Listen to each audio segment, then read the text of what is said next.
Good afternoon from Drayton Manor's brand new Halloween event for 2022. Night at the Manor. This is something Drayton Manor have never ever done before, so I'm so excited to come check this out on the first ever night.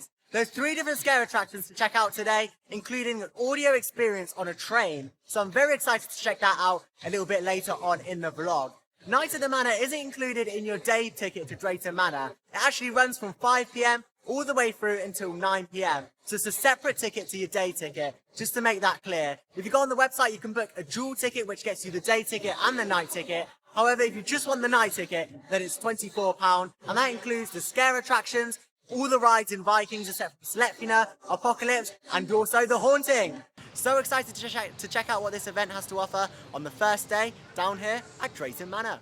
Down here then at Drayton Manor, we've got all these Roman Vikings. Hello. This one's looking at me a bit evil. Oh. Oh. Oh, he's done 3 wheeze, he says.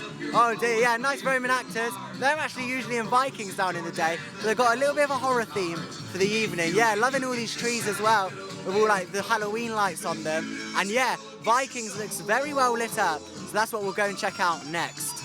So I thought before I do some rides here at Drayton Manor, I'd head into a scare maze. The first scare maze I'm going to check out is Castle of Screams. It's recommended for 14+, and I've seen a lot of people coming out screaming. It's located in the old Excalibur Castle building, and it looks very well themed. With all that said, let's head in Castle of Screams. Unfortunately, I can't take you in, no flash photography, phones or filming is permitted in any of the mazes down here at Drayton Manor. Let's head in.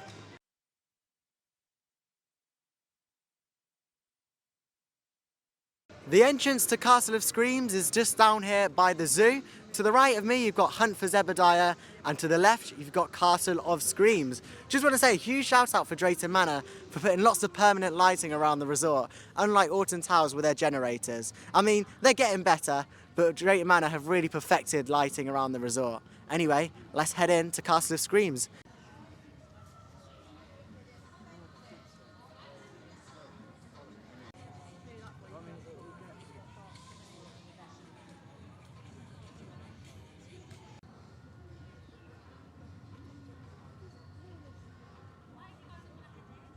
So I've just come out Castle of Screams, and yeah, Drayton Manor brand that as a 15-minute experience. I wouldn't say it's 15 minutes, I'd say it's probably maximum 8 minutes, depending on your speed of walking or running, however scared you are. But yeah, really enjoyed that. Unfortunately, there's no pre-show at the start, so when you're batched in a group of about 10, you literally just head straight into the maze. There's no sort of pre-show or why you're here, why you're exploring the castle. I think that would have benefited the maze to have some sort of storyline. But yeah, the theming was really good. Actors in there, quite a lot of jump scares, jumping from the windows. But yeah, I didn't feel like the actors came that close to you, because between you and the actors, there was like a construction fence, like you see on construction sites, which they could bang on and stuff, which could be seen as a positive, but I thought that they couldn't get up in your faces as much. However, it was a really good maze. I definitely recommend it. I'd say it's a really good start for Drayton Manor. It's their first ever scare maze. And yeah, I feel like that's a really good start and something they can really expand on for the next few years. Overall, out of 5, 5 being the scariest, I give it a good 3 out of 5. I'd say it wasn't too scary, but it did have a few good jump scares in there. Next up, it's time to take some night rides over in Vikings. Heading into Vikings then in the dark. And yeah, it looks really good, really well lit with all the red lights in there. As we head in, we've got all the pop music from the DJ, which is located just to the left of me here. And yeah, you've got the Viking. Hello. You've got the hog roast there. You've got the bar there with if you want a beer or anything. And yeah, you've got Jormungandr, which is open. All the rides down here in Vikings are open. And yeah, it looks really well lit in here. You've got all the lanterns and lights to the side of me there. And yeah, you've got Loki in the middle, Thor there to the right. And it's pretty much empty, and I've seen the problem with this event is that the queues for the scare mazes are so long. So all the people are, there's barely anyone here in Vikings because all the people are down doing the scare mazes. So I'm not too sure how to resolve that problem. But look, you can see on Loki, there's 3 people on there. And yeah, Thor. And on Loki, yeah, you've got barely anyone on here. Such a shame because this area, I can imagine the atmosphere in here with the DJ behind me. But yeah, unfortunately, everyone's just queuing for the scare mazes. Anyway, it's not too bad because we can get on the rides for a walk on. So I think I'm going to head on the Zamperla Disco. Thor. I mean, how stunning is this area in the dark? And apparently Thor is going to be part of their Christmas event as well here at Drayton Manor. That'll be quite interesting to see. But yeah, Vikings is looking absolutely amazing in the dark. Going to be heading on Apocalypse as well a little bit later on. So yeah, as I said earlier, Thor's on a walk on queue. Got that nice permanent lighting fixture there as well. No generators here at Drayton Manor. All permanent lighting, as you can see down there. But yeah, all this is empty. Such a shame. I thought it was going to be jam-packed down here in Vikings. But yeah, it looks like everyone's queuing for the mazes. That this is sort of just an abandoned area. Anyway, you can just walk on the rides, so it's not all bad. But yeah, I thought there was going to be a bit more of an atmosphere down here in Vikings. But nonetheless, let's head on Thor.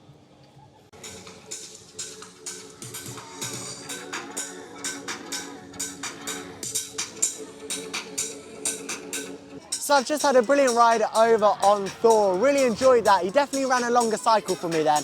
Really, really good. And it was so fast, really good spinning. Went right to the top on that long cycle. Can you get any better? And the lighting around the ride is absolutely brilliant. It's such a shame to see Vikings so empty. And I think it's because people are worried about getting on the scare mazes. Let's be honest. The main reason you're coming here for is the scare mazes. And because they have such big queues, people aren't worried about the rides. They probably did them in the day if they did come in the day. They want to get on those scare mazes. So people aren't enjoying the atmosphere down here in Vikings. You've got the DJ just behind me, in front of me, sorry.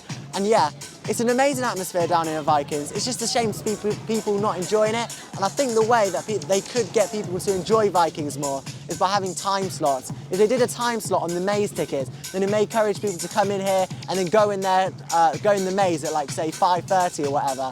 But yeah, I think Drayton Manor, it's their first event, so I'll give them benefit of the doubt. But hopefully next year, we'll see like a time-slotted system implemented. As you now probably know, Apocalypse will be closing at the end of this season, and it's great to see that it's being included in this event. So you can actually ride Apocalypse in the dark. It's called Zombie Apocalypse, so hopefully there's some actors inside and stuff. I can already see fog pouring out there, and some cool lighting coming up from inside. So let's head in, Apocalypse, or as it's known, Zombie Apocalypse. Apocalypse is being branded as Zombie Apocalypse, so I haven't seen any actors around, but I definitely know that there's some lighting and fog inside of here, so hopefully we see some zombies, because that's what they've advertised it as on the website. But yeah, I tell you what, this is a really atmospheric station as we head down to Apocalypse. Yeah, this is looking really worse for wear now, all of this. Probably best that it goes, to be honest. One tower running, just not great, good enough really. The queue's not too long for it. Yeah, unfortunately, no actors around. They branded it as Zombie Apocalypse. I'm not seeing any zombies, unfortunately. But yeah, a lot of fog there, which is quite cool. And the lighting's really good. Let's head on Apocalypse. I mean, even though there's no zombies, it's still good to get on this drop tower in the dark.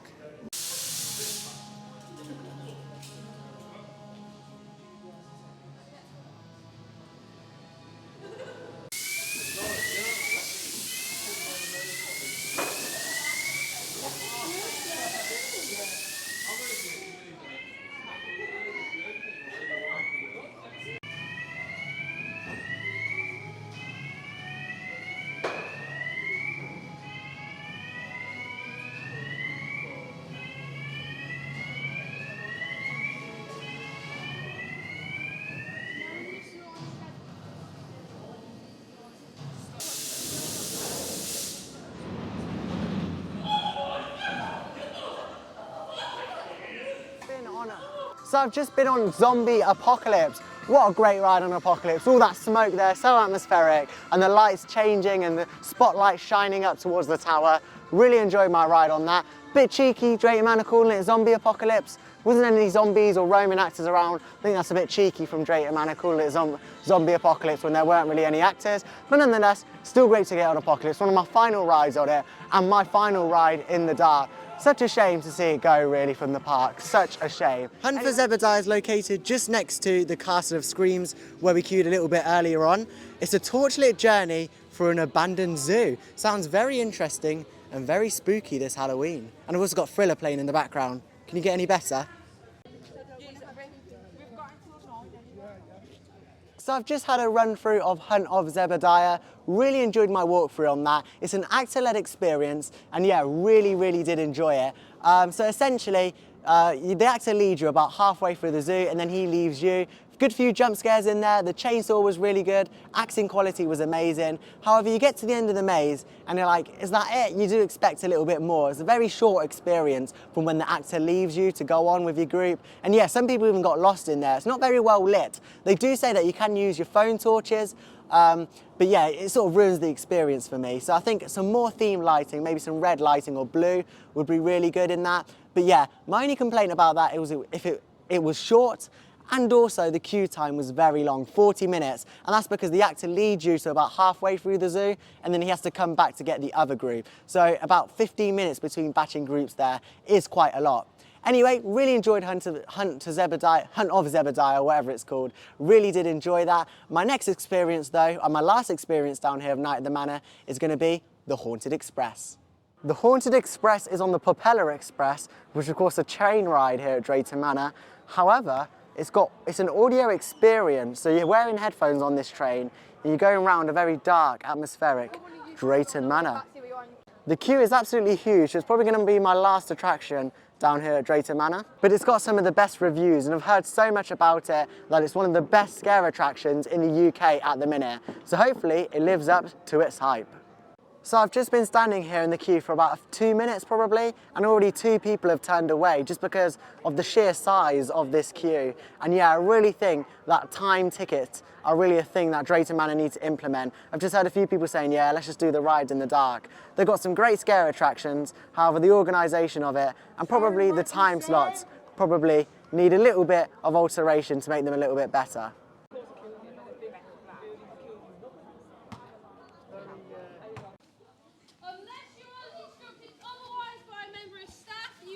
Seated on your train at all times. With this train you will get a set of headphones. These headphones will help make your experience a lot more fun.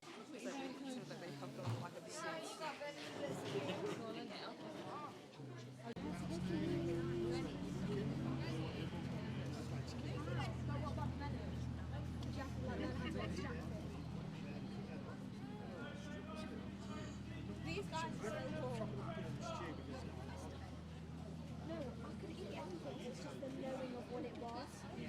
Yeah, if you fed like what Dad seen what it was. He gave us veggie sausage.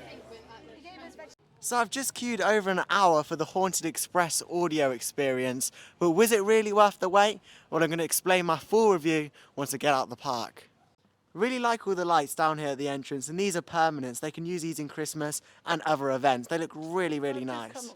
So I've just come off the Haunted Express, which is an audio train experience, and yeah, waited about an hour and a half. That's really long for a scare experience. I really think that time slots will be really good for this. So if you go at 3:20, then you go at 3:20, experience it once, and you don't get to experience it again, because that queue was really long, especially when it's raining a bit, and yeah, there's no seating. That's a really long queue for the scare mazes. I did actually visit Drayton Manor in the day, and I queued like 5 minutes for each of the rides, so the scare mazes were longer than the ride queues. Absolutely crazy, but yeah, in terms of that experience, really good. Lots of actors around. The headphones is an awesome experience to have, and overall, I really enjoyed that. Probably one of my favourite scare mazes.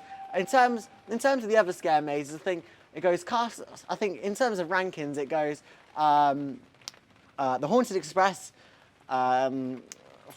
It's a hard one really with Castle of Screams, because I guess had more jump scares in the Hunt for Zebediah. However, it has to be Castle of Screams then Hunt of Zebediah, because to be honest, the Castle of Scream was better themed and more immersive. All the smell pods in there, I forgot to mention. Those were really good. Overall, it's been a good one. There's lots to improve on. It's the first event, let's be honest. When Thor Park Fright Nights was first out, about, what was it, 10 years ago now? Ages ago.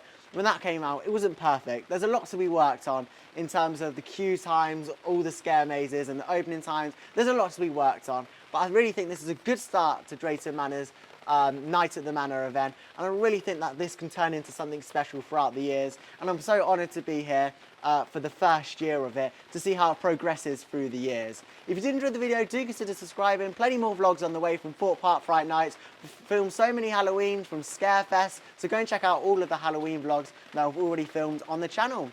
with all that said, if you did enjoy the video, do consider subscribing, as I make theme park content every week for you to enjoy. And with all that said, I'll see you in the next video. It's absolutely chucking it down now. Bye now.